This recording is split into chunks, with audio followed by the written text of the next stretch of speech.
It's the hezzy and in between the legs crossing to the jump It's the shot? tween to the. Got it. Okay, tween first. See, I can't say that though. Why not? Nah, they probably gonna film that.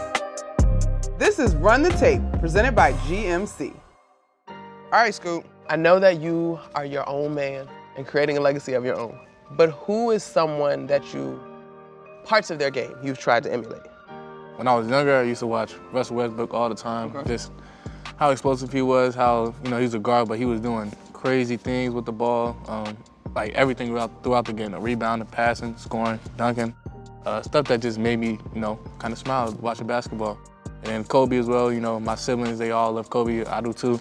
How locked in he was and, just the details that he, made sure to have during playing the game. Love that. All right, we're gonna get into some clips. This is obviously the highly touted game, you versus Victor Wembanyama. Came off the curl on this one. Oh, whoa, Scoot. Let's run this back though, because I need to know what's going through your mind when this super long dude is standing in front of you. I think it was going through his mind too. Like, Fair enough. Like, dang, what I'm finna do? It's just me and you out here. We just had a ball. Step back out of necessity? Yeah, I was working on that all summer, so I was just like, okay, it's time to work. That time you go into the gut of the defense. What were you thinking there?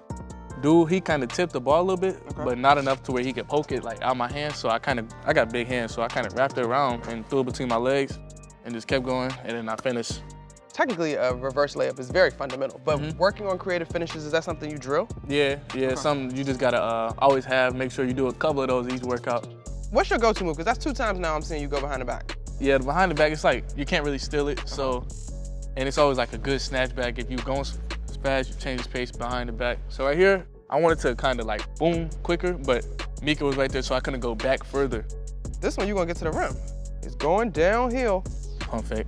He was blocking everybody's shot. He's pretty long, so I knew he was gonna go for that one as well. Like he's kind of easy to read when he's down there, as in like, length and, what he goes for. Yeah. And the dude that was on me, I knew he's playing aggressive as well, so. So change of speed, change of direction are fundamental pieces of your game. Definitely. You stop on a dime here and you get 2 bodies up in the air. Yeah, that's what I do. All right, let's keep going. That is what you do. Talk your talk. All right, finishing. All of these are at the rim. But you start so high. Oh my gosh, Scoot, what in the world? What is happening? Yeah, they called that play. That was honestly, the game before that, I was supposed to punch it, but I missed it, so they came back to me again. You come off the handoff and get this ball. It looks like, what, maybe 3 steps inside of half court? So you're starting really far out on that play. Yeah, that's the play I gotta start. I'm really supposed to start like at the top of the thing, so I get it full head of steam like I did right there. Golly, Scoot. All right, what's See, he got in my body right there. Yeah, See okay. that? So that's why I kind of messed up. Okay. Having a stronger defender on me, having a bigger defender on me, so I kind of messed up at opening up. So I had to kind of just catch my balance and kind of use my core and get in that area. You were off balance initially on the catch. You were too open. Yeah. Is what you're saying. Yeah. Once you square back up, what are you then looking at? Because he was a bigger defender. I'm looking at nobody's help. Got it. Okay. Yeah.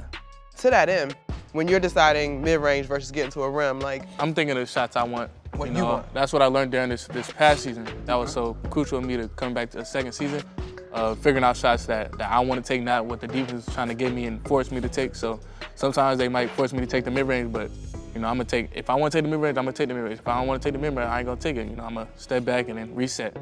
Or I'm gonna step back, then go back in. So I'm gonna just try to manipulate them in that area. what you want is purely based on what you want, not what they're giving you. No. Got it. All right.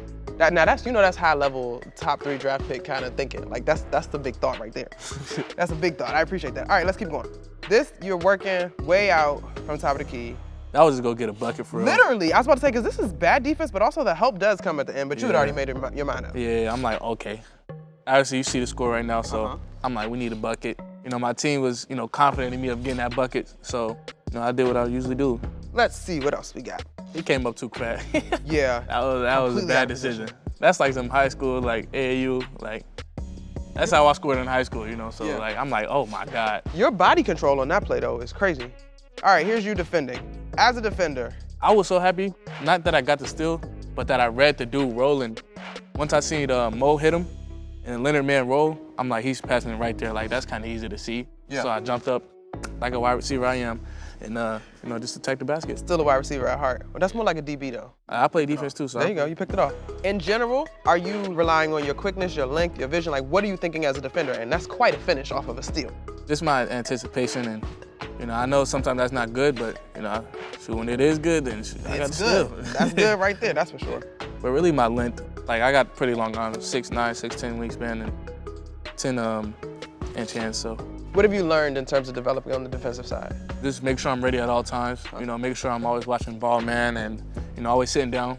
Love that. All right, here's a little more of you That was defending. me, I messed, like right there, I messed The up. recovery though. Yeah, but I was ready. What got you messed up? That's the game where we switch everything. So I was supposed to go under him and just catch the roll. And I went over just trying to chase, trying to be aggressive, but I had to get back quick, and I didn't want to be on the film, when coach was like, that's a good recovery. Excellent recovery. Exactly. All right, here's you as a facilitator, which I think that's one of my best. I was just about to say, I love this part of your game. I mean, you have a great all-around game, like you said, but what are you looking at, Scoot? That pass, like. I seen him hit, shoulda threw the lob, but I knew I was late, but I knew Leonard was coming this way still, so his man was facing that way, so there's no way you could turn that way quicker than the ball's getting there. This one-handed cross-court pass, Scoot, that's dangerous. That is dangerous. Why were you so confident in making that pass? I'm used to making that pass. Okay. So I've always made that pass, coming off the screen, and especially I'm used to teams loading up on me. That might not be the case next year, but just the help coming over and them not being in the corner at the time, and kind of easy. That is the pass that you see the NBA guys leave open the most, and you got it perfect, pocket pass, ready for your shooter. All right, this time.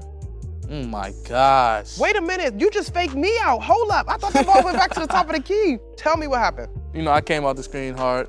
That's what they always, just try to teach Eddie Knight, make sure he's attached to me. Coach always telling me to use my fake pass, so. Shout out to your teammate. Who is this? What teammate is this? Eric Mika, man. Eric Mika. Shout out to him for being ready, because that was crazy. Nah, Eric's a dog. All right, some of your mid-range, the shots you only take when you want.